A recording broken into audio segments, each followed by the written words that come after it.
മാധ്യമങ്ങളെല്ലാം post ചെയ്തത്. Media one എന്ന് പറയുന്നൊരു ചാനലിലാണ് ഈ കാര്യത്തിന് ആസ്പദമായിട്ടുള്ളൊരു കാര്യം വേടൻ സംസാരിക്കുന്നത്. അത് പലതവണയായിട്ട് വേടനായിട്ട് ഇങ്ങനെ കുത്തി കുത്തി ചോദിച്ചതിന്റെ ഫലമായിട്ട് വേടൻ പറഞ്ഞൊരു കാര്യമാണ്. അതൊരിക്കലും വേടൻ ഒരു സ്റ്റേറ്റ്മെന്റ് നടത്തിയിരിക്കുന്ന അങ്ങനെ മന്ത്രി സജി ചെറിയാൻ പറഞ്ഞു എന്ന് ഒരിടത്തും പറയുന്നില്ല.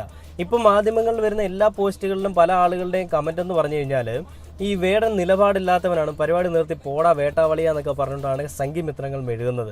സംഘികൾ നോക്കിയിരിക്കുകയായിരുന്നു ഇങ്ങനെ ഒരു കമന്റ് വരാൻ വേണ്ടിയിട്ട്. അങ്ങനെ വന്നപ്പോൾ എന്താ ഉണ്ടായേ, പെട്ടെന്ന് കയറി വേടനെതിരെ അങ്ങ് അതിക്രമം അല്ലെങ്കിൽ ഒരു ആരോപണങ്ങൾ അങ്ങ് അഴിച്ചുവിടുക, നിലപാടില്ലാത്ത വ്യക്തിയാണെന്നുള്ള രീതിയിലേക്കൊക്കെ ഓരോന്ന് പറഞ്ഞു പിടിക്കുക അല്ലെങ്കിൽ പറഞ്ഞ് വരുത്തുക എന്നുള്ള രീതിയിലേക്ക് അങ്ങ് കളി തുടങ്ങി.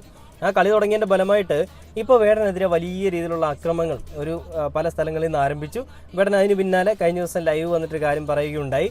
സജി ചെറിയാൻ പറഞ്ഞത് അദ്ദേഹത്തിന് ചെറിയൊരു വാക്കുപിഴ മാത്രം സംഭവിച്ചതാണ്, അതിനെ ഞാൻ ആ രീതിയിൽ കാണുന്നില്ല, എനിക്കൊരു അവാർഡ് കിട്ടിയത് ഒരു വലിയ കാര്യം തന്നെയാണെന്ന് പറഞ്ഞുകൊണ്ടാണ് വേടൻ സംസാരിക്കുന്നത്. അപ്പോൾ മീഡിയ വണ്ണിൻ്റെ ആ ഒരു വാർത്തയിൽ എന്താണ് വേടൻ പറയുന്നതെന്ന് കേട്ടോ.